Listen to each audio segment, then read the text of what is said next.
अल्लाह करीम ने बेहद एहसानात फरमाए, इनामात फरमाए, फजल फरमाया, करम फरमाया।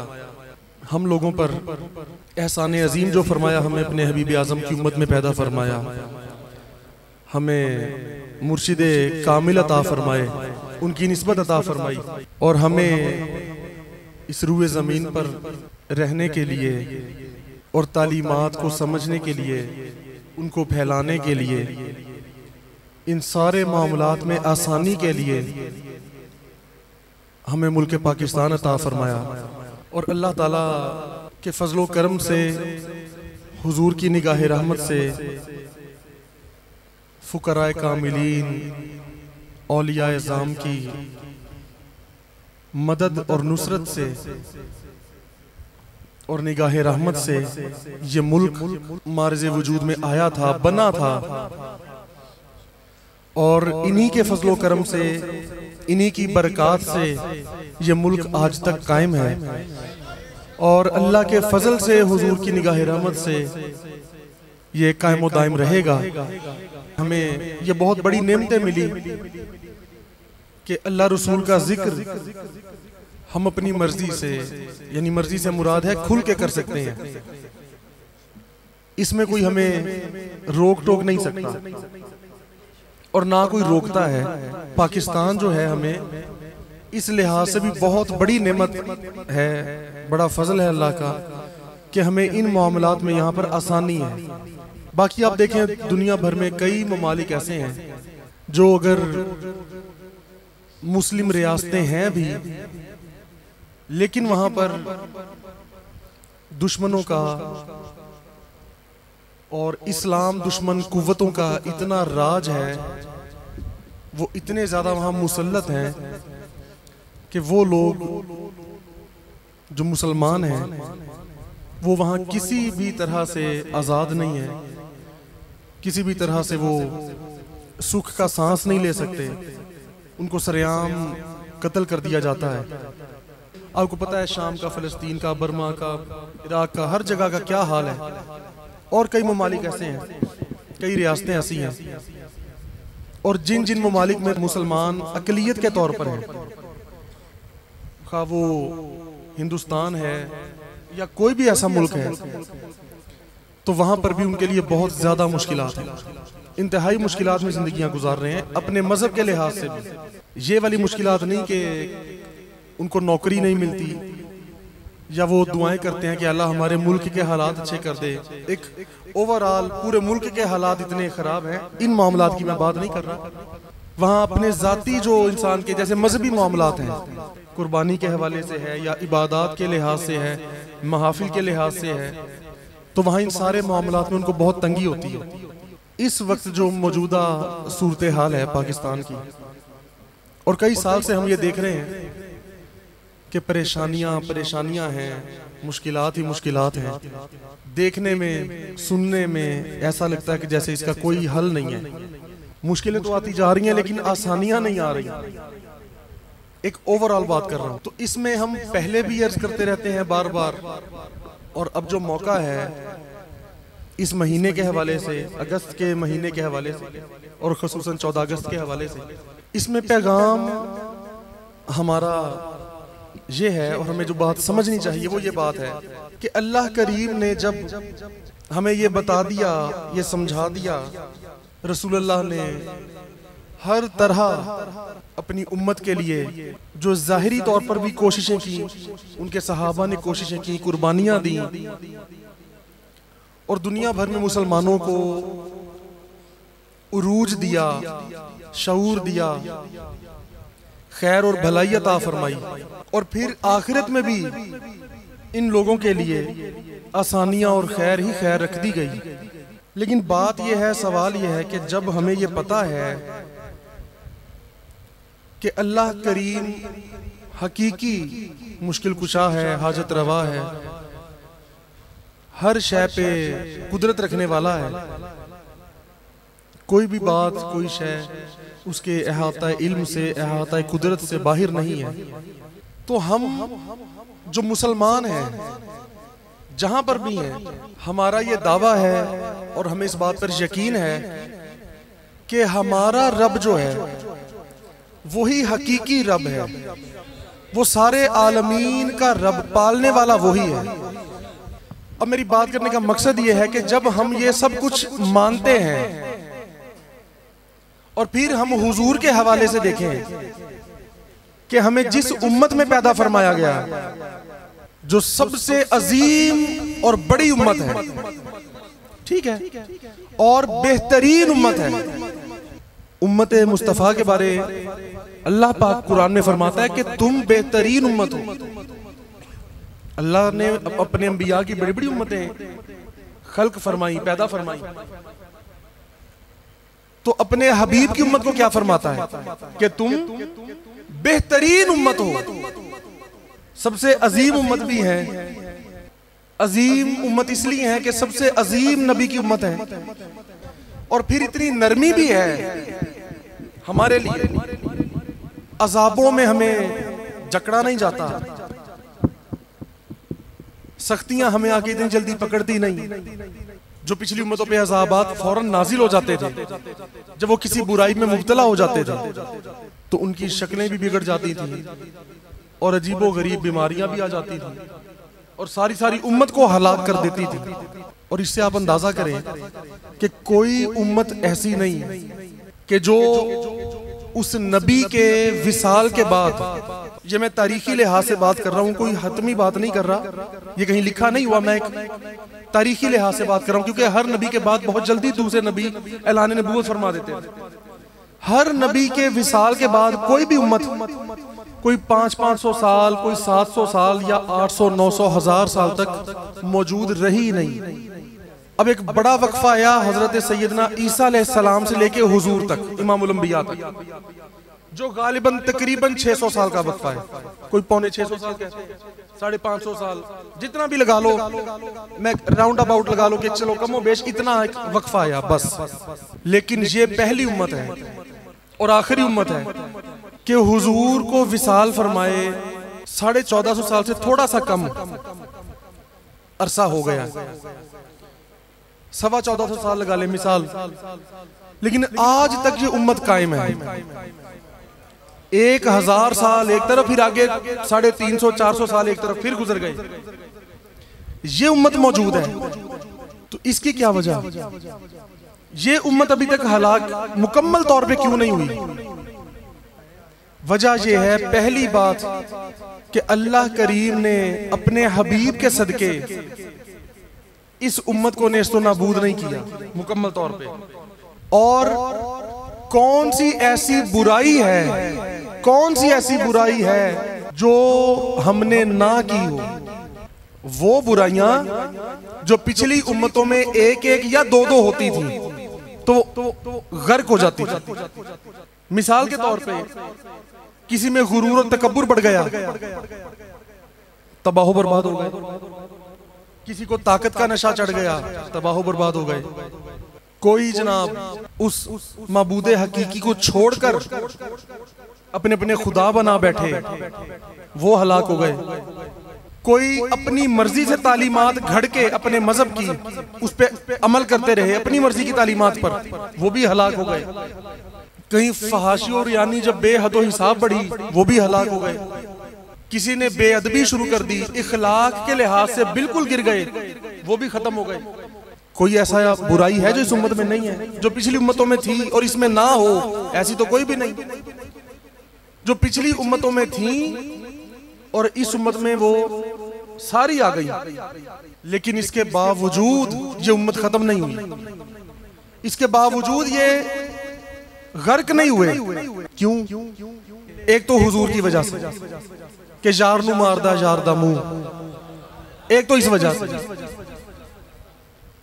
और फिर वक्तन फवक्तन हर जमाने में और मुख्तलिफ इलाकों में हुजूर के सच्चे गुलाम, हुजूर के सच्चे उम्मती, जो उनके आशिक भी हुए और महबूब भी हुए, अल्लाह के सच्चे आशिक और महबूब हुए, वो जगह जगह इस धरती पे चलते फिरते रहे, मौजूद रहे, और ये जमीन उनके कदम चूमती रही। ये जमीन और उम्मत उनसे फैज़याब होती रही, तो उन लोगों की वजह से ये उम्मत आज तक कायम है, वरना ये कब की नेस्तो नाबूद हो गई होती। रहमत लिल आलमीन के हम उम्मती हैं, रऊफुर रहीम के उम्मती हैं, और जो अल्लाह के हबीब हैं, हबीब आज़म हैं, और जिनका सदका, जिनका वसीला अल्लाह को कोई पेश करके हाथ उठाए, आम गुनाहगार बंदा, तो अल्लाह उसके हाथ खाली नहीं लौटाता। और अल्लाह बजाते खुद तो अरहमर राहिमीन भी है, उन करीमों, रहीमों, अजीमों को पैदा करने वाला है, तो यार वो कैसे फिर अजाब भेज देता है, वो कैसे फिर सख्ती भेज देता है? तो ये भी सवाल है दूसरी तरफ। और इसका जवाब क्या है? इसका जवाब ये है, उसका जवाब वो था कि अभी तक खत्म क्यों नहीं हुए, हलाक क्यों नहीं हुए, गर्क क्यों नहीं हुए? अल्लाह के हबीबों और महबूबों की वजह से। सादी जबान में हुजूर और हुजूर के बाद आपके खुलफा, आपके आल, आपके महबूबीन, सच्चे उम्मती जो आए, और मोमिनीन जो दुनिया में हर वक्त मौजूद रहे और अब भी मौजूद हैं और रहेंगे, उनकी वजह से। और दूसरी तरफ यह सवाल है कि जब इतनी रहमत है, इतनी रहमत है, इतना करम है, इतना फजल है, इतनी अताएं हैं, बशारात हैं, तो फिर ये उम्मत अभी तक जवाल में क्यों है? ये नहीं कि कभी उरूज आया ही नहीं, कई बार उरूज आया, लेकिन फिर जवाल आ जाता है, फिर उरूज आता है, फिर जवाल आ जाता है। हुजूर तो उरूज ही उरूज ले आए थे ना। अभी आपने चंद साल तबलीग की, हुजूर ने आपकी हयात मुबारका में कमो बेश 1.25 लाख सहाबा कराम बने लोग, और हुजूर के विसाल के बाद 2 साल सईदना सिद्दीक़ अकबर का दौरे हुकूमत, साथ ही सईदना फारूक आजम का दौरे हुकूमत, और उसी में ये आलम हो गया कि आधी दुनिया पर इस्लाम का परचम बुलंद हो गया इतने चंद सालों में। और फिर ऐसी जगह पर जहां पहले से मुसलमान मौजूद नहीं थे। हम तो नस्ल दर नस्ल मुसलमान है ना, हमारे आबाओ अजदाद भी मुसलमान थे, और कितने लोग कहते हैं जी हमारे बड़े तो बड़े नेक थे जी। तो अगर यार हम इतने नेकुकारों की औलादें हैं, तो फिर हम हैं क्या? थे तो आबा वो तुम्हारे ही, इकबाल फरमाते हैं, थे तो आबा वो तुम्हारे ही, मगर तुम क्या हो? हाथ पर हाथ धरे मुंतजिर फरदा हो। तो बात मैं ये कर रहा हूं कि फिर इतनी रहमतों के बावजूद उरूज मुसलसल क्यों नहीं है, और जवाल क्यों है? ये कौम क्यों पिसती जा रही है? इसकी भी सिर्फ एक वजह है, मतलब कहने में एक वजह, फिर उसमें शोबे काफी सारे। और वो वजह क्या है कि अल्लाह रसूल की तालीमात से दूरी। जिस रसूल की वजह से और जिस रसूल के आशिकों और महबूबों की वजह से रहमतें होती हैं, फजल होता है, करम होता है, बरकत होती है, जिनके सदके इस्तकामत मिलती है, जिनके सदके उरूज मिलता है, जिनके सदके नेमतें मिलती हैं, इस उम्मत ने उन्हीं लोगों को कदर की निगाह से नहीं देखा, उन्हीं की बेअदबियां की, उन्हीं की गुस्ताखियां की। जिस रसूल पाक की उम्मत होने की वजह से हर तरह का शर्फ और सादत मिलना था और मिला है, उसी रसूल से दूर हो गए। जिसकी मोहब्बत की वजह से उरूज मिलना था, उसकी मोहब्बत से दूर हो गए और दुनियावी मोहब्बतों में मशगूल हो गए। और जिस दीन ने, जिस रसूल ने हमें यह बताया कि तमाम फजूलियात और मामलात दुनिया को तर्क करो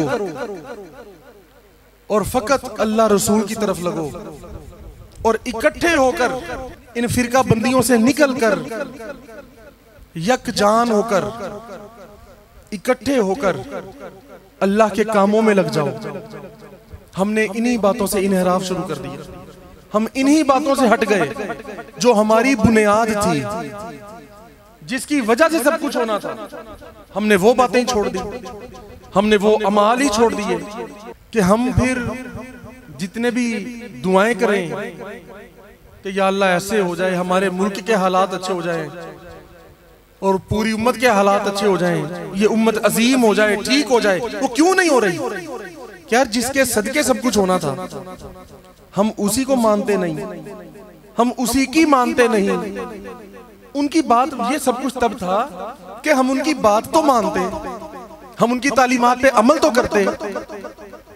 जब हम उनसे दूर हो गए तो हर नेमत, ये उरूज, वो बरकतें, वो रहमतें, वो फिर हमसे दूर हो गई। हम क्या पढ़ते हैं? मुस्तफ़ा जाने रहमत पे लाखों सलाम। मुस्तफ़ा जाने रहमत, जो रहमत की जान है उससे हम मोहब्बत करें ना, उनकी तालीमात पे अमल करें ना, और दुआ करें अल्लाह रहमत कर दे, अल्लाह रहमत कर दे। कैसे रहमत होगी? अल्लाह ने तुम्हें बता दिया है कि जिस बात पर मेरा रसूल तुम्हें मना कर दे उससे मना हो जाओ, जिसका तुम्हें करने का हुक्म दे दे काम करो उसको करो। तो हम क्या कर रहे हैं? जिससे हुजूर ने मना फरमाया वो काम कर रहे हैं, और जो हुजूर ने फरमाया ऐसा करो वो हम कर नहीं रहे। हजरत सैयदना मूसा अलैहिस्सलाम ने अल्लाह से पूछा है, करीम मालिक परवरदिगार, क्योंकि तेरा मखलूक से डायरेक्ट राबता तो है नहीं, यानी इस लिहाज से नहीं कि तू सुनता नहीं, जानता नहीं, देखता नहीं, इस लिहाज से नहीं, वैसे तो मौला फिर ये हमें कैसे पता चलेगा कि तू राजी है या तू नाराज है? तो अल्लाह ने फरमाया कि मेरे महबूब, मेरे नबी, जब मैं किसी कौम से, लोगों से खुश होता हूं तो मैं उनको अच्छे हुक्मरान दे देता हूं, अच्छे लोगों को उन पे हुक्मरान बना देता हूं, और जब नाराज होता हूं तो बुरे हुक्मरान मुसल्लत कर देता हूं, और बारिशों से भी महरूम कर देता हूं। और फरमाया, अगली बात देखें कितनी अजीब बात है, फरमाया अगर उस जमीन पे जानवर मौजूद ना हो तो मैं कभी बारिश करूं ही ना। मैं फिर इंसानों की वजह से बारिशें नहीं करता, फिर उन इंसानों को जानवरों का सदका बारिशें मिलती है, क्योंकि जानवरों ने हमारी तरह के गुनाह नहीं किए होते, उन्होंने फिर हमारी तरह नाफरमानियां नहीं की होती। तो अल्लाह ने फरमाया कि अगर उनमें सिर्फ जानवर मौजूद ना हो तो मैं तो बारिश बरसाऊं ही ना। उनका सदका फिर तुम्हें खेत भी मिल जाते हैं, फसलें मिल जाती हैं, और अनाज चल जाता है तुम्हारा। तो हमें पता नहीं होता कि अल्लाह ताला की नजर में कौन सी मखलूक, कौन कितना अजीज है। इसलिए कहते हैं हमेशा अपने आप में झुके रहो, माफी मांगते रहो। हम समझते हैं कि जनाब बारिश हो रही है अल्लाह की रहमत की निशानी है, और वो रहमत क्यों है? शायद हमने कोई अच्छे अमल कर दिए होंगे। अल्लाह फरमाता है मैं जानवरों की वजह से करता हूं, उन पे जितने कवानीन लागू हैं वो उस हिसाब से रहते हैं बस। वो किसी ने कहावत बनाई है ना छोटी सी, के जंगल में सारे जानवरों को इकट्ठा किया गया, और तमाम जानवर, छोटे बड़े, बूढ़े जवान, सब एक जगह पर मौजूद जब हुए तो मशवरा हुआ कि जंगल के कवानीन क्या होने चाहिए,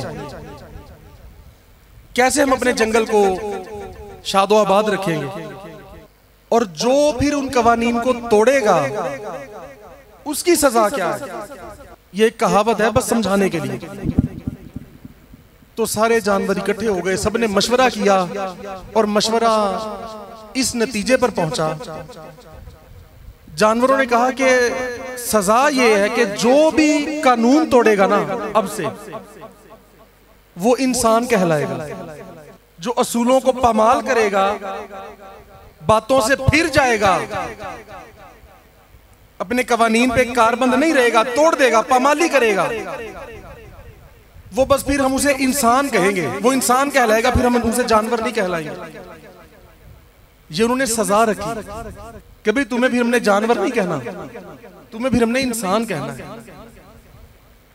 यानी समझाने के लिए बात। तो अल्लाह करीम ने जो अजमतें इंसान को अता फरमाई हैं उसका कोई सबब भी तो है ना। अशरफुल मखलूकात बनाया है तो किसी सबब से बनाया है, उसकी भी कुछ बुनियादी वजूहात हैं। जिन बातों की वजह से हमें अजमतें थी या होनी थी, अगर हम उन्हीं बातों से हट जाते हैं तो फिर वो अजमतें नहीं मिलती। कि जैसे जो कौम ज़कात देना बंद कर देती है उस पर इस तरह की मुश्किलात आती है। जो मिलावट करते हैं, जो मिलावट करते हैं, ये बड़ी जरूरी बात है और बड़ी अहम हर किसी के लिए। हर इंसान कहीं ना कहीं नौकरी कर रहा है, कारोबार कर रहा है। फरमाया जो मिलावट करते हैं ना, वहां पे कहत डाल देता हूं मैं और रोजगार का मसला डाल देता हूं। इंसान तो एक दूसरे पर रहम करता है बाज़ औक़ात के, यार वाकई इनके हालात कितने ऐसे हैं, या अपने आप पे करता है यार हमारे हालात कितने खराब हो गए। लेकिन जब इंसान उनके अमाल देखता है, अपने अमाल देखता है, अब कोई कहे मैं तो काबिले रहम मुझे, तो ये बेरोजगारी का मसला, कहत साली का मसला मुझसे तो खत्म होना चाहिए। मैं तो काबिले रहम हूं, मैं तो जी रहम मांगता हूं, माफी मांगता हूं। तो फरमाया जो मिलावट करेगा उसके साथ ऐसा ही होगा। अब आप देख लें, अगर आपको एक शहर में कोई 20,000 रेडियो वाले नजर आते हैं, तो शायद आप गिनती पे गिन सकें कि उनमें से कोई 20, 30, 40 होंगे जो ईमानदार होंगे। और ईमानदार इस लिहाज से नहीं कि जो जनाब नाप तोल पूरा करते हैं, ये एक अलहदा बात है। जो 100, 200, 500, 1000, अगर आपको 20,000 लोगों में से ऐसे मिल भी जाए, तो उन 100 में से भी 50 लोग ऐसे हैं जो नाप तोल में कमी करना चाहते हैं, लेकिन गाहक सामने खड़ा होता है वो करने नहीं देता। अगर उनको वो इजाजत मिल जाए तो वो भी कर दें उसमें से। हाँ जी, ये भी बात साथ है। हमारे साथ कई वाकयात हुए, बड़े बड़े पुराने लोग रेट में हेरा फेरी कर देते हैं, और कई बार कहने को जनाब काबिल एतमाद है, पुराना बंदा यार कोई बात नहीं। वो एक शख्स ने ना अपने सामान को छोटा सा एक ताला लगाया, जिसे कहते हैं ताली, छोटी सी। तो दूसरे दोस्त ने कहा भाई तुम अगर ताला लगाना है तो बड़ा ताला लगाओ, इतनी सी ताली का क्या फायदा है।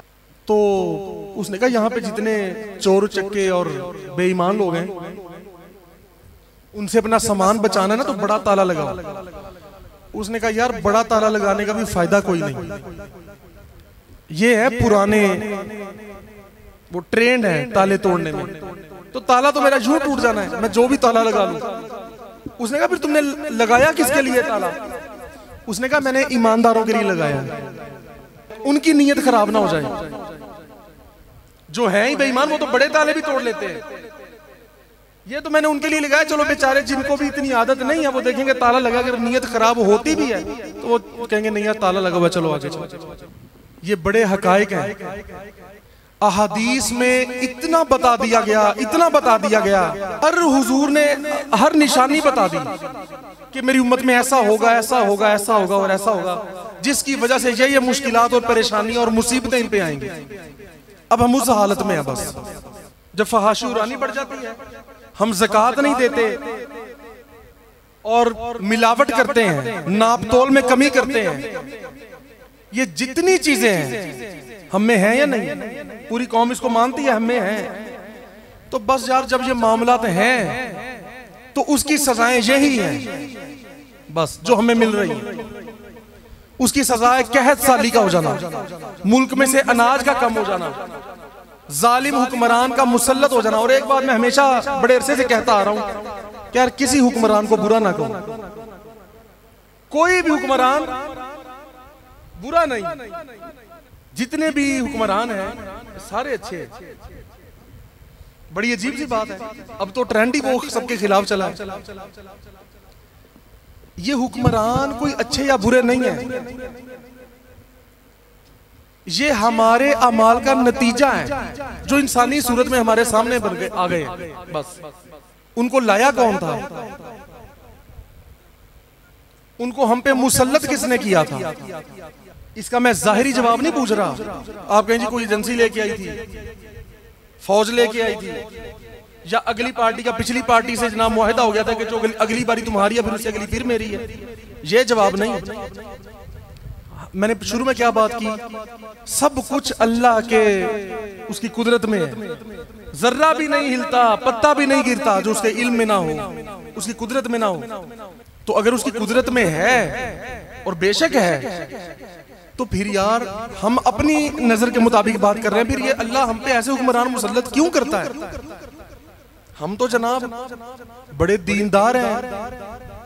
एक आम बात कर रहा हूं अपनी कौम के लिहाज से, हम तो जनाब हक गोई वाले हैं और हक परस्त हैं, हमेशा हक के साथ हैं। हम तो झूठ नहीं बोलते, हम तो दीन के साथ वफादार हैं और अल्लाह वालों के साथ वफादार हैं, और हम हैं भी सच्चे। तो इतनी बातों के बावजूद यार अल्लाह ताला हम पे ऐसे ऐसे हुक्मरान भेज रहा है जिन्होंने मुल्क का बेड़ा गर्क कर दिया, तहस नहस कर दिया।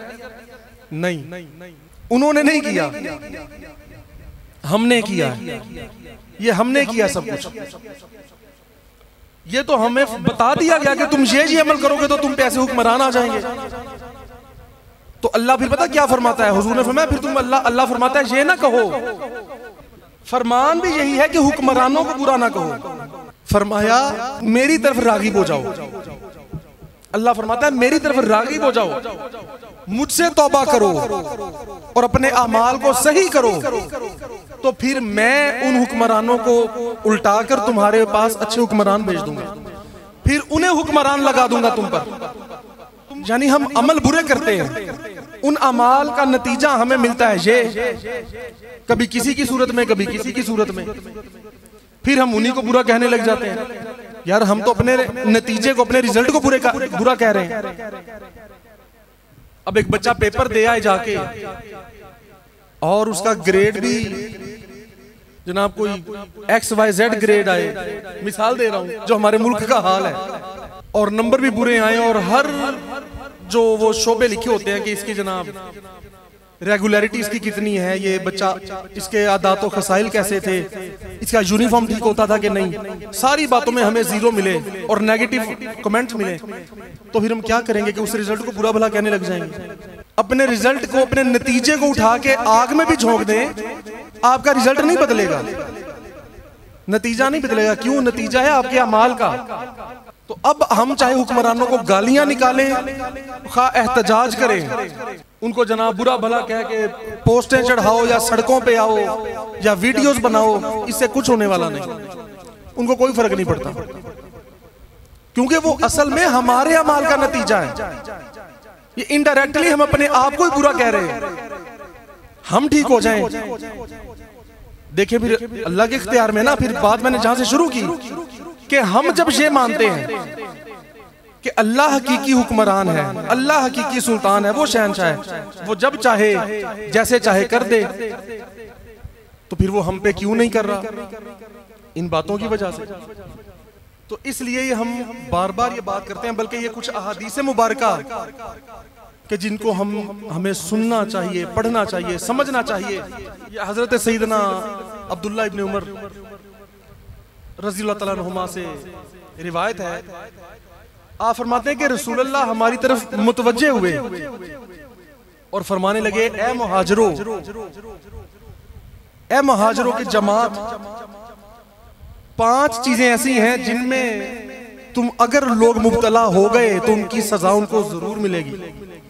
और हुजूर ने फरमाया मैं अल्लाह से पनाह मांगता हूं, अल्लाह की उन बातों से पनाह मांगता हूं कि वो चीजें जो तुम तक पहुंचेंगी और फिर तुम क्या करोगे। यानी ये उम्मत को हुजूर दर्स दे रहे हैं। और फरमाया जब किसी कौम में बेहयाई एलानिया होने लग जाए, जब लोग फहाशी रियानी की बातों पे शर्म महसूस ना करें, डरे ना और कहें जी हमारी मर्जी, हम किसी को कुछ कहते हैं जो हमें कोई कुछ कहे, हमारी मर्जी। जब इस तरह की बुरी बातों को सरेआम करने लग जाएं, तो फरमाया ऐसी ऐसी बीमारियां फैलेंगी जो उनसे पहले बुजुर्गों के लोगों ने नहीं देखी होंगी, ना उनमें कभी वो बीमारी आई होगी। पुराने आबाओ-अजदाद ने कभी नहीं बताया होगा कि ऐसी भी कोई बीमारी आई थी, लेकिन फिर नई से नई बीमारियां आएंगी। तो बताएं जगह जगह ऐसा हो रहा है कि नहीं? आए दिन कोई ऐसी बीमारियां लगी होती हैं, लोग डॉक्टर के पास जाते हैं, डॉक्टर कहता है अभी तो समझ ही नहीं आ रहा बीमारी है क्या, या इतना मसला बिगड़ कैसे जाता है, और कितनी अमवात हो रही हैं, कितने लोग इससे मर रहे हैं। ये ओवरऑल हम पे अजाब आया हुआ है। फरमाया जब नाप तोल में कमी करेंगे तो बताएं कितने हैं जो बिल्कुल ईमानदारी से नाप तोल करते हैं, 2, 4, 10 रुपए, 20 रुपए, 100 रुपया बचाने की खातिर झूठ बोल देते हैं, उसी वक्त झूठ बोल देते हैं। कई लोग कहते हैं जनाब झूठ बोले बगैर तो काम चलता ही नहीं। आप कहते हैं झूठ ना बोलो। ये कैसे हो सकता है कि झूठ ना बोलो? झूठ तो बोलना पड़ता है। तो कहता नहीं सौदा तो विकना ही फेर है, झूठ ना बोले तो सौदा तो लेना नहीं किसी ने। अगर हम चाहते हैं ना हमारे मुल्क के हालात वाकई सही हो जाएं, तो हमें थोड़े अमल की जरूरत है। खुदा ने आज तक उस कौम की हालत नहीं बदली, ना हो जिसको ख्याल खुद अपनी हालत बदलने का।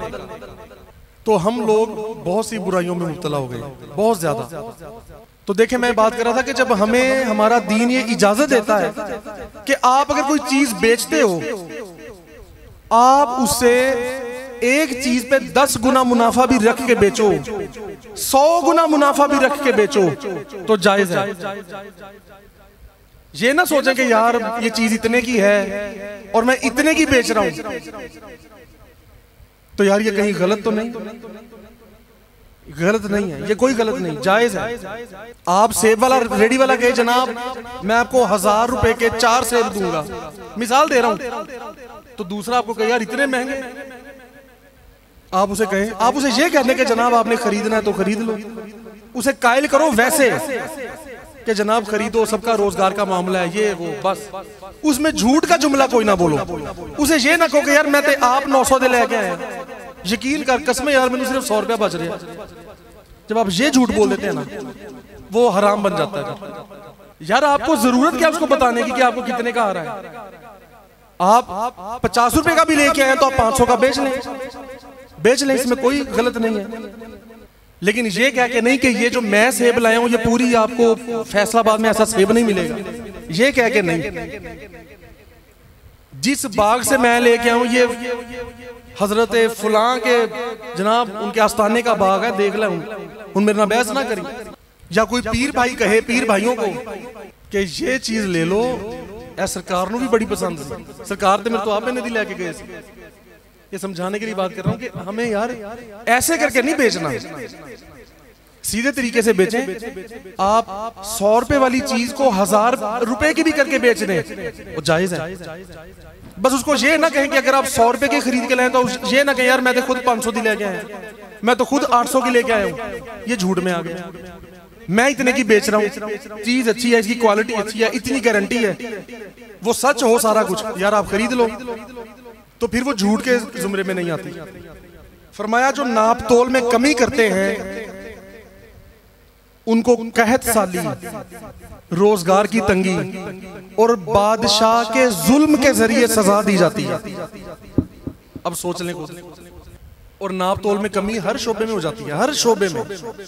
बड़े से बड़ा कोई जनाब कोई ज्यादा काम कर रहा है करोड़ों अरबों का, या कोई 10-20 रुपए 50 रुपए का काम कर रहा है, तो ये हम सबको सोचना चाहिए कि भाई कितना माल आया, कितना लगा, कितने का लगा, और हमारी दिहाड़ी और मजदूरी कितनी है।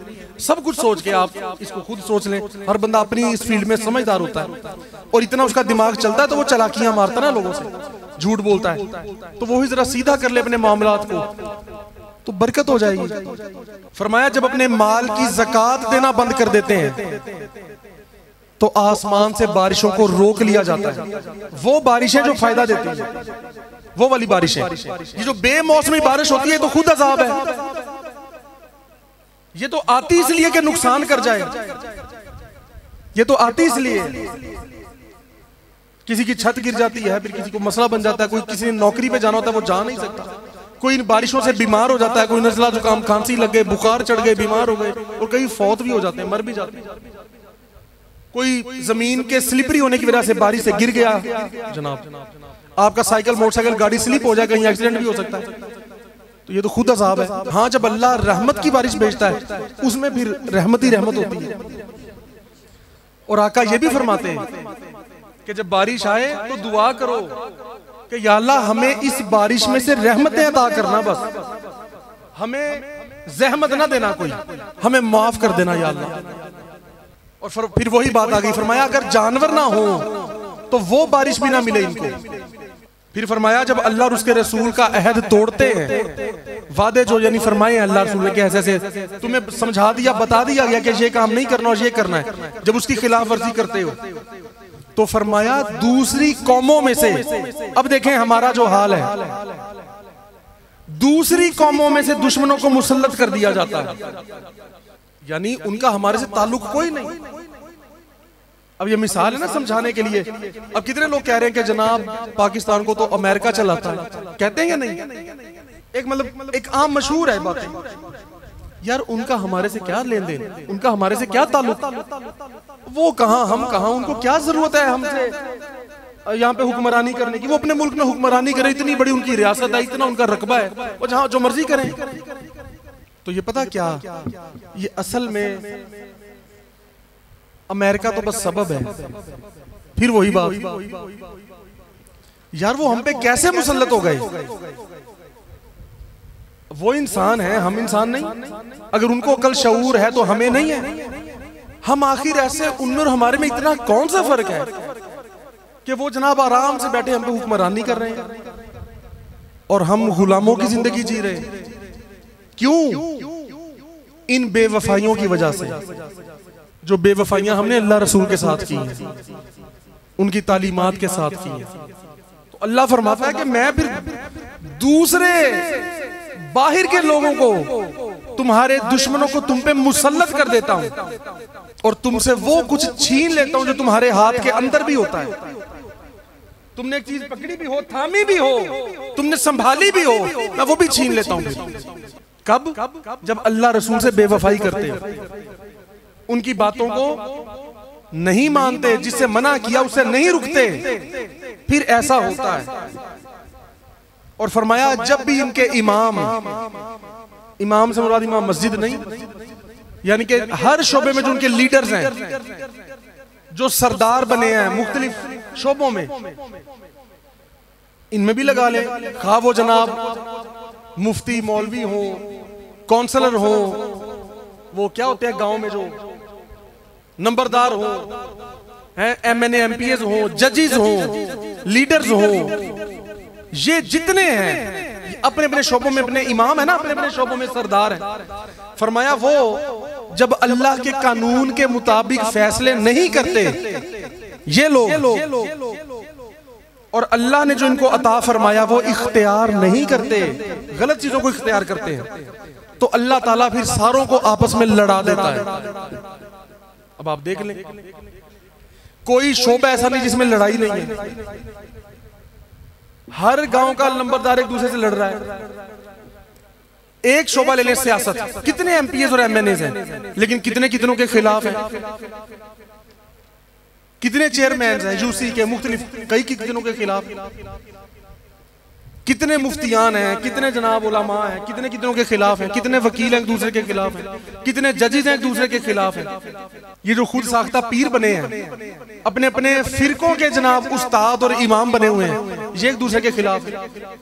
ये सुन्नियों में पता नहीं कितने बन गए, सारे एक दूसरे के खिलाफ। क्यों? क्योंकि हम सारे अल्लाह रसूल के अहकामात के मुताबिक काम नहीं कर रहे, उनकी तालीमात के मुताबिक फैसले नहीं कर रहे। तो फिर ये लड़ाई तो वहां से आई है ना, उतारी है हम पे लड़ाई, ताकि जब ये आपस में लड़ते मरते रहेंगे, भिड़ते रहेंगे, ये कभी ताकत बन ही नहीं पाएंगे, ये यूं ही जलीलो ख्वार होते रहेंगे। तो हमारा ये हाल हो रहा है। एक हदीस पाक में अल्लाह फरमाता है, हुजूर ने फरमाया कि अल्लाह फरमाता है मैं अल्लाह हूं, मेरे सिवा कोई माबूद नहीं, मैं बादशाहों का मालिक और बादशाहों का बादशाह हूं।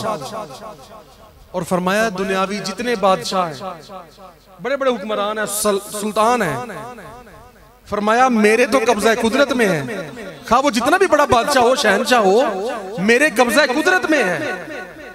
लिहाजा जब मेरे लोग बंदे मेरी फरमाबरदारी करते हैं, यानी अवाम जब मेरी फरमाबरदारी करती है, तो जो मैंने इन पे बादशाह लगाए होते हैं, जो इनके उस टाइम हुक्मरान होते हैं, लीडरान होते हैं, उनके दिलों में रहमत और शफकत उतारता हूं अपनी अवाम के लिए, उसका सिला देने के लिए। ये देखें बात समझने वाली है, और ये सारी बातें हमारे आज के हालात के मुताबिक है।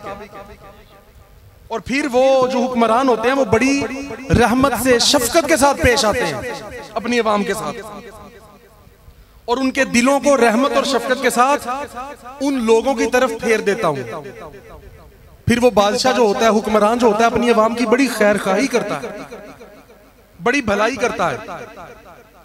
और फरमाया जब मेरे लोग नाफरमानियां करते हैं मेरी, तो मैं उनके हक में उन्हीं बादशाहों के दिलों को गजबनाक कर देता हूं। उन हुक्मरानों के दिल सख्त हो जाते हैं, जिसका नतीजा ये होता है कि वो उनके हुक्मरान उनको तरह तरह की सख्तियों में मुब्तला कर देते हैं। इसलिए अब देखें वही बात आ गई। ये बात मुझे पहले नहीं पता थी, ये मुझे आजकल 2-4 दिन पहले ही पता चली। फरमाया अपने उन बादशाहों के लिए बद्दुआ ना करो। देखिए मैं ये अर्ज कब से करता आ रहा हूं कि यार इनको कहने का कोई फायदा नहीं, ना इनको बुरा कहो, उनका तो इसमें कसूर ही कोई नहीं। फरमाया उन हुक्मरानों के लिए, बादशाहों के लिए बद्दुआएं ना करो, उसमें मशगूल ना रहो, मेरी तरफ अपने आप को रागिब करो, तौबा करो, अच्छी मेरे जिक्र में मशगूल हो जाओ, ताकि मैं तुम्हें तुम्हारे इन बादशाहों के शर से बचा लूं और तुम पे रहमतें उतार दूं अपनी। यार अगर हक के लिए हम इकट्ठे नहीं होते, अच्छी बातों के लिए इकट्ठे नहीं होते, अपने आप को अच्छी कामों में नहीं डालते और नहीं कोशिश करते, तो फिर यही कुछ है जो हो रहा है। ये तो आप देख रहे हैं दिन ब दिन गिरावट कितनी हो रही है, कितनी सख्तियां आ रही हैं, कितनी परेशानियां आ रही हैं। ये अजाब है। ये नहीं है कि वैसी कोई मुश्किल आ गई है तो जनाब इससे निकल जाएं, ये अजाब है। इन सारी हदीस के तहत आप देख लें, वो हजरत हसन बसरी रहमतुल्लाह अलैह रज़ियल्लाहु तआला अन्हु, आपने फरमाया तुम्हारे हुक्मरान तुम्हारे अमाल का अक्स हैं। फरमाया जो अमाल तुम करते हो ना, उसका अक्स है, रिफ्लेक्शन। जैसे हम शीशे में देखते हैं अपने आप को, अगर तुम्हारे अमाल दुरुस्त होंगे तो हुक्मरान भी दुरुस्त होंगे, तुम्हारे अमाल खराब होंगे तो वो भी खराब होंगे। और एक रिवायत में आता है कि अल्लाह ने फरमाया, अल्लाह ताला हर जमाने का बादशाह जो ज़ारी हुक्मरान है रियासतों के, उस जमाने वाले लोगों के हालात के मुताबिक उन पे भेजता है। अब आप देख लें कि हम जिनको बुरा कह रहे हैं वो क्यों हैं, उसकी वजह क्या है, ना हम अपने आप को ठीक कर रहे हैं। दो रास्ते हैं, मुख्तसर बात, दो रास्ते हैं। या तो मैदान जंग में पूरी कौम निकल आए, अब जो सूरत हाल है, सारी कौम इकट्ठी होकर इस वक्त सारी पार्टी बाजी से निकलकर सारी मजहबी फिरकाबंदी और सियासी फिरकाबंदी, ये सियासी फिरकाबंदी है, नून लीग, पीटीआई जनाब, और फलां और फलां और फलां, इन सारी बातों से भी हटकर और मजहबी फिरकाबंदी से भी हटकर बहैसियत कौम या तो निकल आए सड़कों पे बाहर के जनाब हमें ये निजाम नहीं चाहिए। बड़ी बड़ी तहरीकें उठी, बड़ी बड़ी लोगों ने कोशिशें की, पहले भी जनाब बड़े बड़े लीडरान उठे और जिन्होंने हुस्ने नीयत के साथ पहले कोशिशें भी की। जब वो जनाब अब्दुल सत्तार खान न्याजी साहब निकले, शाह नूरानी साहब निकले और कई कोशिशें की, लेकिन वो कामयाबी नहीं हुई। ताहिरुल कादरी साहब ने इतनी मेहनत की, कोशिश की, अवाम को शऊर दिया, लेकिन वो कामयाबी नहीं हुई जो होनी चाहिए थी। क्यों होती नहीं जो कौम हक बात पे यकजा, उस कौम का हाकिम ही फकत उसकी सजा है। जब हम इकट्ठे होते ही नहीं, उस वक्त हमें ये फिरके याद आ जाते हैं, उस वक्त हमें अपने मजहबी इख्तलाफात याद आ जाते हैं, उस वक्त हमें अपने सियासी इख्तलाफात याद आ जाते हैं। हमने नहीं, हम क्यों उसके साथ निकले। वही काम, वही बात जब अपना लीडर कहे तो जनाब ठीक है, ऐसे ही है ना। अब एक आपको कहता है जनाब मैं करप्शन के खिलाफ हूं, आप कहें जी ठीक है, बिल्कुल सही है, तो जनाब फिर करप्शन के खिलाफ सारे बाहर निकले, इकट्ठे हो जाएं। हम वो भी नहीं होते। जिस पार्टी में हम हैं, यानी कोई भी बंदा जिस पार्टी में होता है, जब उसका लीडर कहता है जनाब हम करप्शन के हम खिलाफ हैं, हम एहतजाज करेंगे, तब सड़कों पे निकल आते हैं उस पार्टी के लोग। तो सारे लोग जब हर कोई करप्शन के खिलाफ है तो सारे इकट्ठे क्यों नहीं हो जाते? अगर हर कोई चाहता है, आप देखें हैरानी की बात, एक जमात कहती है कि हम निजाम मुस्तफा को लाना चाहते हैं, हम हुजूर के दीन को तख्त पे लाना चाहते हैं। वो जिस पार्टी के खिलाफ हैं वो भी कहते हैं कि जनाब हम निजाम मुस्तफा लाना चाहते हैं। वो कहते हैं हम रियासत मदीना बनाना चाहते हैं। यानी मिसाल ये कि यार अगर आप दोनों ही ये चाहते हो तो आपस में क्यों लड़ रहे हो? फिर सारे एक हो जाओ, फिर सारे एक बन जाओ। वो भी निजाम मुस्तफा की बात करते हैं, आप भी वही करते हो। जितने मजहबी टोले फिरका बंदी है वो भी यही कहते हैं, नहीं जी निजाम मुस्तफा आएगा तो काम बनेगा। लेकिन जो लोग इसकी बात कर रहे हैं, कोशिश कर रहे हैं, उनका साथ नहीं दे रहे। कुछ हद तक अवामी थोड़ी सी ताकत हासिल कर लेते हैं, वो उनका साथ नहीं दे रहे जो दूसरी पार्टी भी यही बातें करती है। कुछ बड़ी बात ही होते जो मुसलमान भी एक, जब तक ये फिरका बंदियां रहेंगी ना तब तक बात नहीं बनती। फिरका बंदी है कहीं और कहीं जाते हैं, क्या जमाने में पनपने की यही बातें। यूं तो सैयद भी हो, मिर्जा भी हो, अफगान भी हो, तुम सभी कुछ हो, बताओ तो मुसलमान भी हो। यकीन मोहकम, पक्का यकीन हो, यकीन मोहकम अमल पे हम, मोहब्बत फातिह आलम, जहादे जिंदगानी में है ये मर्दों की शमशीरें।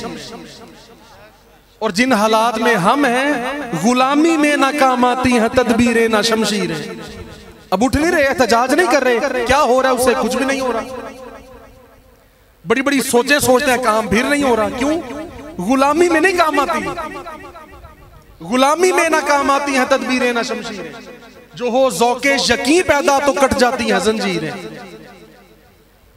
अल्लाह वालों का साथ नहीं देते, उनका अदब नहीं करते, जिनके बारे फरमाया, इकबाल फरमाते हैं कि कोई अंदाजा कर सकता है उसके जोरे बाजू का, निगाह मर्दे मोमिन से बदल जाती है तकदीरें।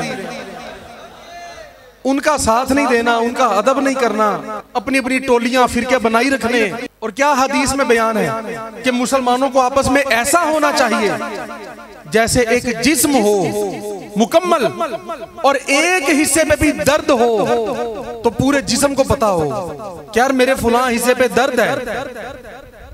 जब सब अलग अलग बन गए और यूं जैसे एक दूसरे से ताल्लुक ही नहीं है हमारा, तो फिर यही होगा जो हम बचपन में पढ़ते थे ना, इत्तफाक में बरकत है। इत्तफाक तो हमें रहा ही नहीं, तो बरकत कहां से आएगी?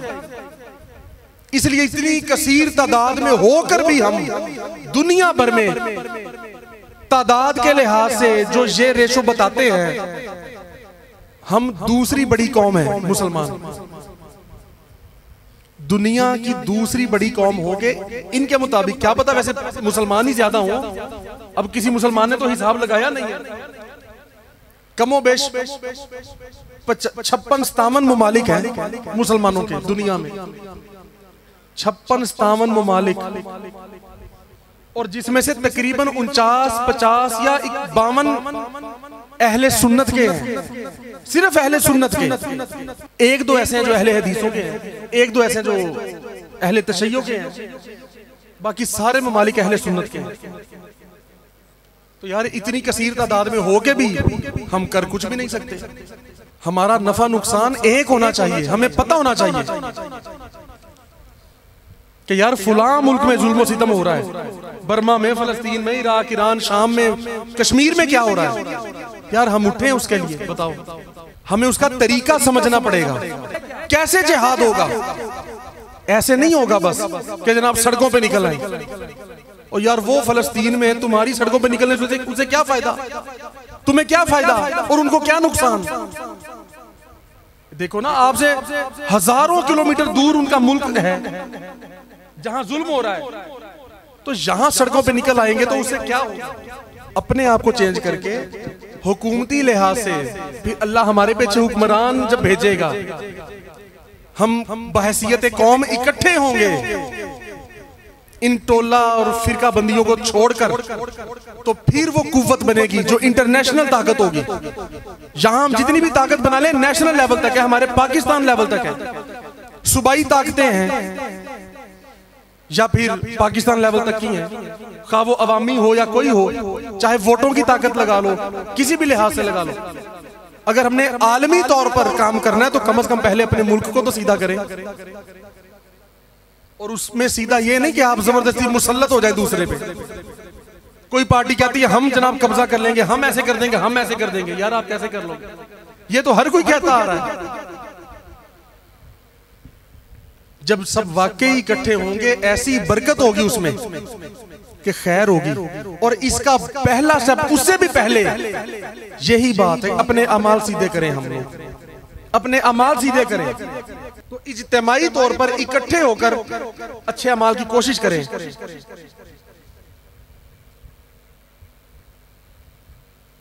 हजरत सैयदना मूसा अलैहिस्सलाम ने अल्लाह पाक से पूछा है, परवरदिगार तेरी नाराजगी की और रजा की निशानी क्या है?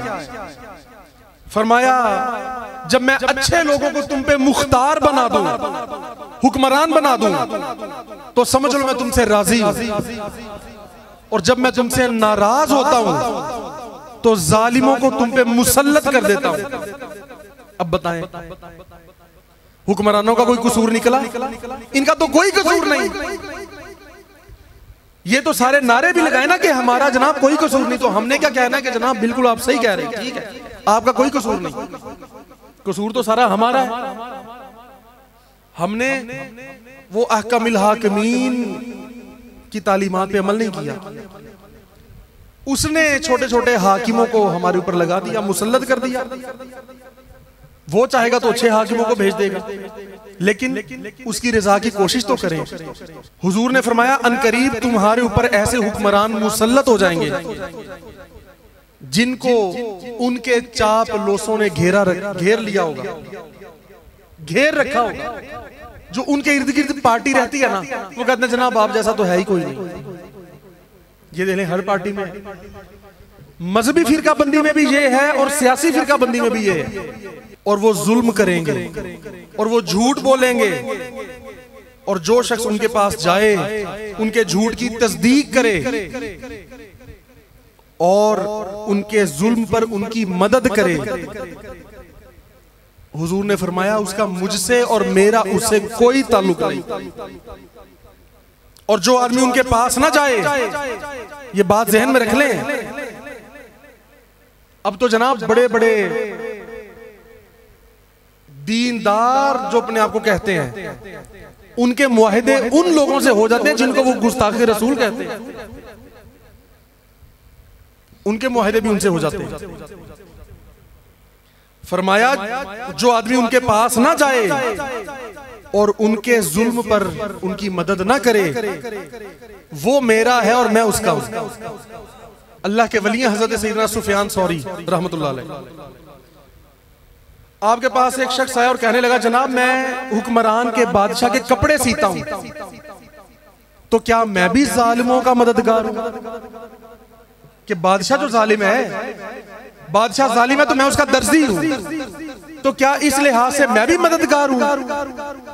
हजरत सुफियान फरमाने लगे तू तो खुद जालिमों में से है, तू जालिमों का मददगार नहीं है, तू खुद जालिमों में से है। जालिमों का मददगार तो वो है जो तुझे सुई और धागा बेच देता है, जो तुझे भी सुई धागा बेच दे, मददगार तो वो भी हो गया, तू तो खुद जालिम है। और यहां तो जनाब अच्छी भली कमिटमेंट्स हो जाती हैं, मुआहदे हो जाते हैं, और कहते हैं नहीं नहीं हमारा तो उनसे कोई ताल्लुक नहीं, वो अपनी जगह हम अपनी जगह। और जब तक मुझे इस देखें हदीस पाक से बात, रसूल पाक ने फरमाया, अल्लाह पाक ने जिब्रील अलैहिस्सलाम को वही फरमाई कि फुलां शहर को उसके लोगों के समेत उल्टा दो, खत्म कर दो। आपने फरमाया, हजरत जिब्रील ने अर्ज किया मेरे रब इनमें तेरा वो बंदा भी मौजूद है इस इलाके में कि मौला उसने तो एक लम्हे के लिए भी ना तेरी नाफरमानी नहीं की, उसका क्या करना है? उसको निकाल दे पहले इलाके से। फरमाया नहीं, उसको भी साथ ही गर्क करो। बड़े हैरान हुए कि यार ये क्या, इतना इबादत गुजार उसको भी अल्लाह फरमा रहा है इसको गर्क कर दो। फरमाया क्योंकि उस शख्स का चेहरा कभी भी एक लम्हे के लिए मेरी खातिर, यानी जो निजाम करप्ट निजाम चल रहा है उसमें उसने कभी परेशानी का और गुस्से का इजहार नहीं किया, मेरी खातिर उसका चेहरा मुतगय्यर नहीं हुआ, वो अपनी इबादत में लगा, वो उसको गर्ज ही कोई नहीं। फरमाया इस वजह से उसका फायदा कोई नहीं दुनिया में, इबादत के लिए थोड़ी पैदा किया था है, वरना तात के लिए कुछ कम ना थे करूं बयां, इबादतों के लिए तो वो भी बहुत है। तो हमें जो फरमाया कुरान में, फरमाया तुम बेहतरीन कौम हो। आगे पता क्या फरमाया, क्योंकि तुम अच्छाई का हुक्म देते हो और बुराई से मना करते हो। अब जब अच्छाई का हुक्म भी नहीं देना, बुराई से मना भी नहीं करना, फिर तो बेहतरीन ना नहीं होंगे हम, बात खत्म हो जाएगी। तो इसलिए अच्छा, मैंने वो बात मेरी अधूरी रह गई कि दो रास्ते हैं, एक तो मैंने बयान कर दिया, या तो सारे इकट्ठे होकर निकल आए पूरे मुल्क में, और दूसरा रास्ता ये है कि अपने आप को ठीक कर लें, अपने अमाल ठीक कर लें। अब इसमें से आपकी मर्जी है, जो मर्जी आप चुन लें। और आपको पता है क्यों नहीं निकल रहे, सारी कौम इकट्ठी होकर क्यों नहीं निकल रही? ये भी एक अजाब की निशानी। हम लोगों में बुज़दली, डरपोकी भर दी गई है, और जो सच्चे भी हों वो निकल भी आएंगे तो फायदा क्या होगा?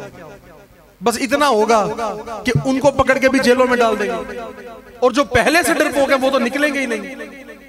किसी सियासी पार्टी की, आलिम की, पीर की, मौलवी की, या किसी चेयरमैन की, या किसी पार्टी की बात नहीं है इसमें, ये पूरी कौम की बात है। और यही बड़ी बात है कि ऐसे हालात में आप इसकी बात ही करते रहे कि जनाब हम इन बातों के खिलाफ, तो या फिर अपने आप को ठीक कर लें, जो बताया गया, जो फरमुदात हम पढ़ रहे हैं, सुन रहे हैं, उसको ठीक कर लें। और इस मौजू पे आखिरी हदीस फिलहाल हजरत सैयदना अबू हुरैरा रज़ियल्लाहु ताला अन्हु से रिवायत है, आप फरमाते हैं कि हुजूर ने फरमाया कि तुम जरूर नेकी का हुक्म देते रहो और बुराई से मना करते रहो, वरना अल्लाह पाक तुम पे ऐसे लोगों को मुसल्लत कर देगा, ऐसे जालिमों को, बुरे लोगों को मुसल्लत कर देगा। और फिर होगा क्या कि जो तुम में अच्छे लोग भी है ना, तुम्हारे मुल्कों में, तुम्हारी रियासतों में, कस्बों, इलाकों में, वो अल्लाह से दुआ करेंगे, अल्लाह से तलब करेंगे, लेकिन अल्लाह ताला तुम्हारे हक में, लोगों के हक में ये दुआ कबूल नहीं करेगा। अल्लाह उनकी सारी दुआएं कबूल करेगा, बस ये दुआ कबूल नहीं करेगा। क्यों? क्योंकि वो दुआ अपने लिए नहीं कर रहे, वो तुम्हारे लिए दुआ कर रहे हैं। और तुम क्या कर रहे हो? तुम तो उसकी तालीमात की खिलाफ वर्जी कर रहे हो। जिनके सदके, जिनकी दुआओं के सदके अल्लाह ने तुम्हें बख्शना है, रहमतें देनी है, तुम उन्हीं के खिलाफ हो। अल्लाह फिर नहीं, वो रहमतें वो वाली नहीं देता। फिर वो अपने महबूबों को कहता है, महबूब ये तुम्हारे तो खिलाफ, अपने वलियों को कहता है, वलियों तुम्हारे तो खिलाफ है ये लोग, तुम इन्हीं के लिए दुआएं कर रहे हो कि मौला इन पे आसानी कर दे, इनकी खैर कर दे, इनको आसानियां अता फरमा दे। वो फरमाता है कि तुम आसानी भलाई की दुआएं करते जा रहे हो और ये तुम्हारे लिए मुश्किलात खड़ी करते जा रहे हैं। ये तुम्हें नहीं मानते, तुम्हारा अदब ही नहीं करते। तो यार इस बात को समझना है। हमारा जाहिर है कि रिवायती कोई प्रोग्राम नहीं होता कि भाई आओ जनाब लोगों को बुलाओ जो जोश खिताबत में ऐसी तकरीरें करें, हम कहें वाह वाह क्या बात है जी, कानों का मजा लें, क्या बात है जनाब, बड़े अल्फाज कानों में गए, रस घोल दिया। ये नहीं, हकीकी बात को समझना है। पैगाम जो है वो ये है, ये हदीस, ये बातें इसलिए हमने बार बार की है कि इसको समझ लें। अगर वाकई मुल्क कौम की बेहतरी चाहते हैं तो फिर ऐसे बन जाए। छोड़ दे, अगर आप कुछ नहीं कर सकते। बड़ा तबका कहता है जनाब हम क्या कर सकते हैं, कहते हैं ना हम क्या कर सकते हैं। चलो आप यार नहीं कर सकते, अपने आप को तो अच्छा करने की कोशिश करो और एक दूसरे के साथ भलाई और खैर रखो, एक दूसरे के साथ जुड़ो। अल्लाह ताला से जब अल्लामा इकबाल ने शिकवा किया ना, तो उसमें सारी बातें की, यही वाली जो हमारे हालात हैं आज। तो उसके जवाब में फिर जवाब में जब शिकवा लिखा तो जुबान से निकला कि मुनफात एक है इस कौम की, नफा एक, मुनफात एक है इस कौम की, नुकसान भी एक ही सबका नबी, दीन भी, ईमान भी एक, हर में पाक भी, अल्लाह भी, कुरान भी एक, कुछ बड़ी बात थी होते जो मुसलमान भी एक। ये हमें जवाब दिया जा रहा है कि तुम लोग जो कभी कोई किसी की तरफ और कोई किसी की तरफ जाते जा रहे हो ना, इन बातों से निकलो और एक हो जाओ, मोहब्बत की ज़बान हो जा, अखुव्वत का बयां हो जा। हम इकट्ठे नहीं होते जनाब, तो अपने अंदर हमें कम से कम अहले सिलसिला जो है, सिलसिला अलिया लासानिया, हमें कम से कम ये चाहिए, हमें किसी के खिलाफ नहीं जाना, किसी के भी। जो कोई अच्छी बात जो कर रहा है वो ठीक है। हमारा पहला काम है अपने आप को ठीक करना, अपने घर बार वालों को ठीक करना, अपने दोस्त अहबाब, अपने मुतल्लिकीन को ठीक करना। तो अच्छाई का हुक्म देते रहें, बुराई से मना करते रहें। तो बल्कि यहां ब्रैकेट में लिखना चाहिए कि सबसे पहले अपने आप को, सबसे पहले अपने आप को, और फिर दूसरों को भी अच्छाई पर आमादा करते रहें, बुराई से बचने की कोशिश करते रहें। तो इंशाल्लाह देखें। और ये बड़ी जरूरी और अहम बातें जो की हैं, इसको ये ना समझें कि जनाब इन्होंने बातें शातें की, अच्छी बातें माशाल्लाह, ठीक है जी, अब उठेंगे लंगर खाएंगे घर चले जाएंगे बस, ठीक है, कल से फिर वही रूटीन, इसका फिर कोई फायदा नहीं। फिर तो कुछ कहने के भी कोई फायदा ना हुआ, यहां आने का भी कोई फायदा ना हुआ। हम जैसे भी हैं ना गुनाहगार, हमारा अल्लाह रसूल से ताल्लुक है, रिश्ता है, हम किसकी उम्मत हैं। हमें चीजें जेब नहीं देती, हमारा ताल्लुक अल्लाह ताला से पोशीदा इतना मजबूत होना चाहिए। हम जैसे भी हों खाक के बंदे हैं, बंदा खाक, इकबाल फरमाते मैं हूं पर रखता हूं नेहा खाना लाहूद से पैबंद, उस लामकां से मेरा ताल्लुक है, पोशीदा तौर पे मेरा टांका जुड़ा हुआ है वहां पर।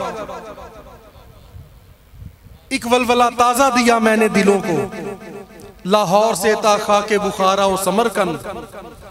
और फिर पता क्या कहते हैं अफसोस में अल्लाह को कहते हैं, लेकिन मुझे पैदा किया उस देश में तूने जिस देश के बंदे हैं गुलामी पे रजामंद। हमारा ये हाल है, हमें तो ये नहीं पता कि किस बात पे एहतजाज करना और किस पे नहीं करना। बैठे हैं, जो मर्जी होता जा रहा है, ठीक है जी, अपना दिल करता है जनाब जिस मर्जी बात पे उठ गए, नहीं तो ना सही। लेकिन मुझे पैदा किया उस देश में तूने जिस देश के बंदे हैं गुलामी पे रजामंद। तो भाई अगर ये निजाम बदलना ना है तो ये ऐसे नहीं बदला जाना हकीकत में। हाँ, ये नहीं मैं कहता कि आप किसी पार्टी को नहीं ला सकते, आप जनाब इकट्ठे होकर कहें जी हमने फलां पार्टी को वोट देनी है, आप दे सकते हैं। आज किसी और पार्टी की हुकूमत है तो कल किसी और की भी हो सकती है, ये बात नहीं है।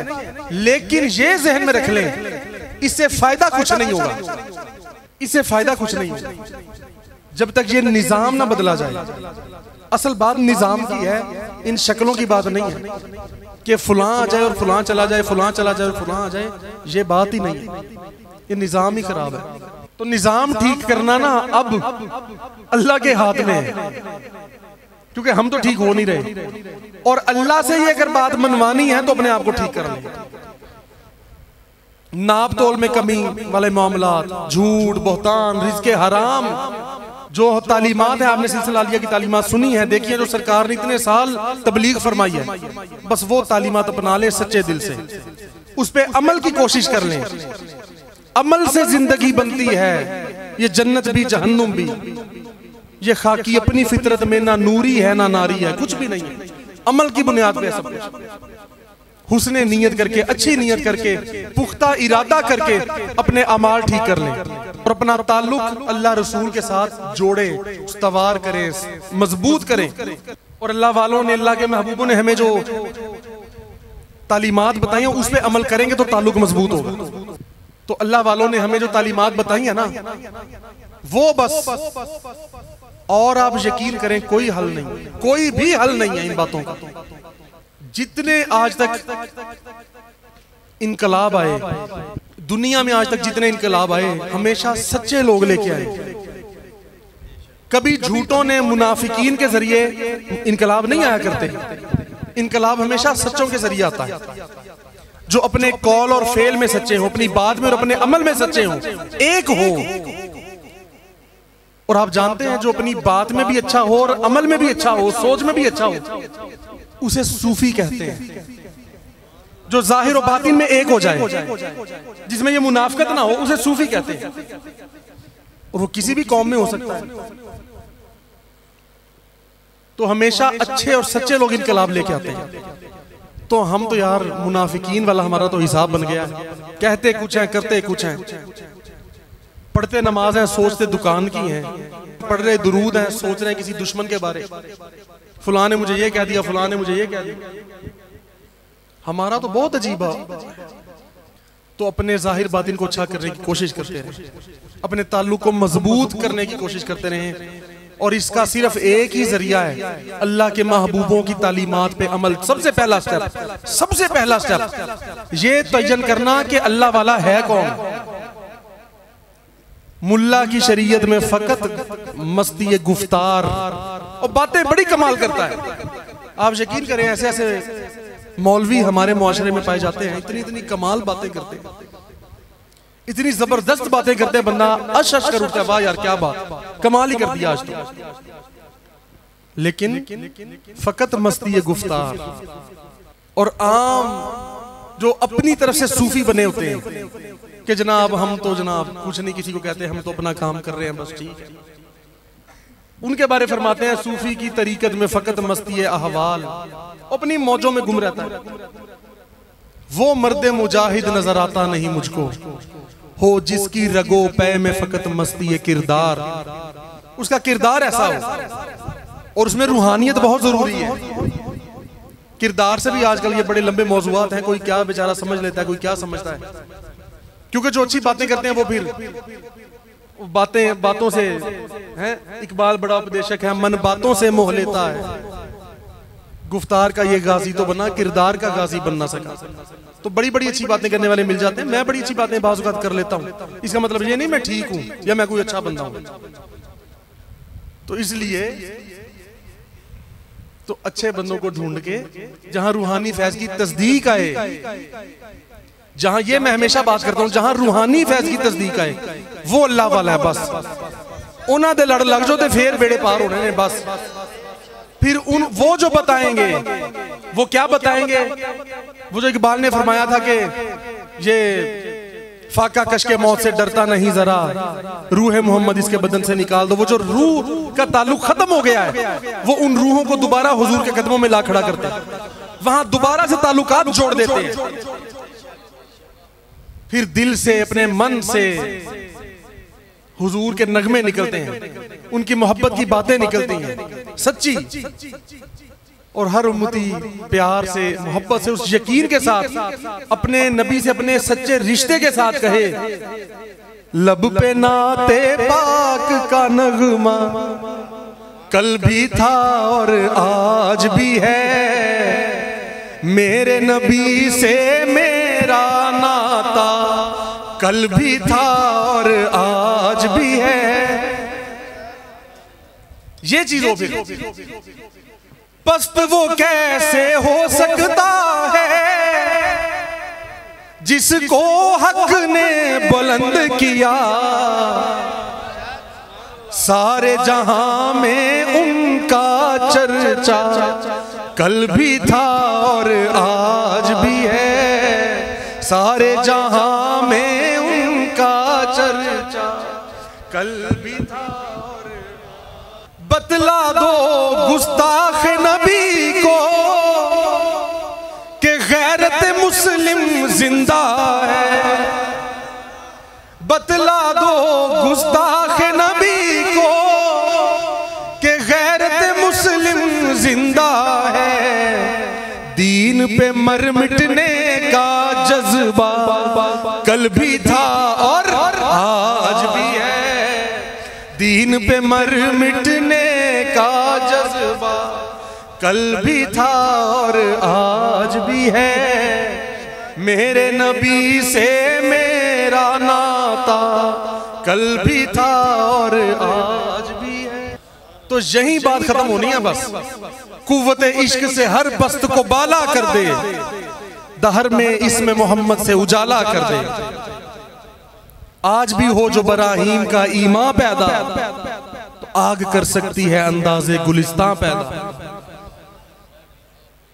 की मोहम्मद से वफा तूने तो हम तेरे हैं। मालिक की तरफ से जवाब आया बाज़बान इकबाल,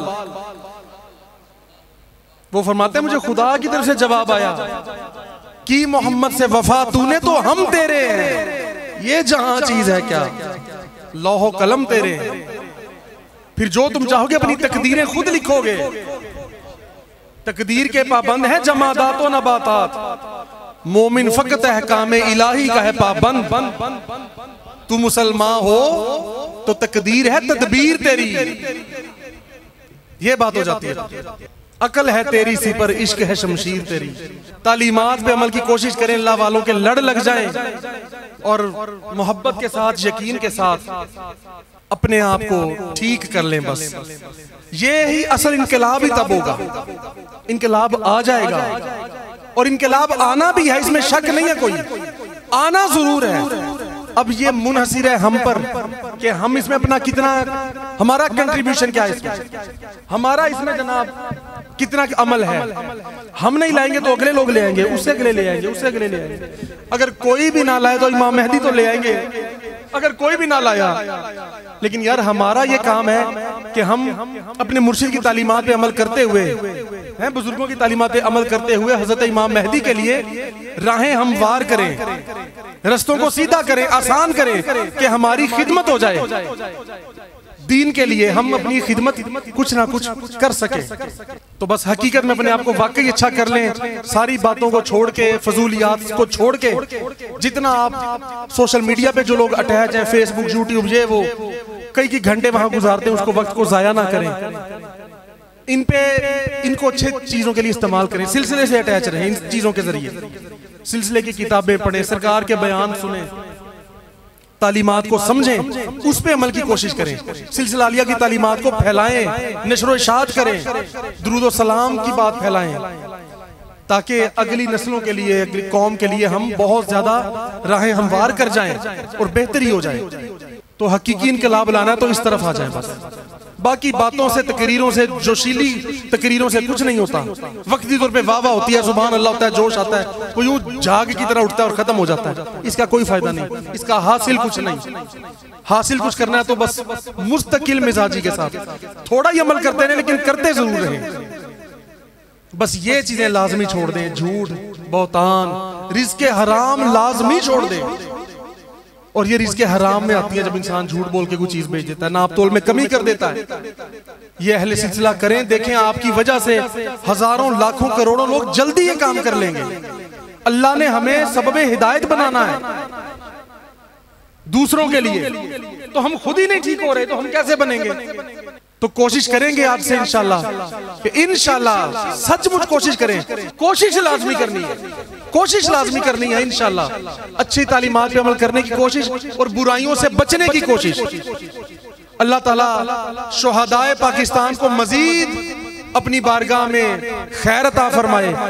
जिन लोगों ने अफवाज पाकिस्तान जो सच्चे हैं, जो वाकई हकीकत में हमारी फौज है, हम आज भी उनके साथ हैं, लेकिन जो सच्चे हैं, जो एजेंसीज, जो अफवाज, जो तंजीमात मुल्क के लिए हकीकतन, नियतन ठीक हैं, इस्लाह की कोशिश करते हैं, दुश्मनों से बचाने की कोशिश करते हैं, मुल्क की खैर चाहते हैं, हम इंशाल्लाह हर कदम पे उनके साथ भी हैं और उनके लिए दुआ गो भी हैं।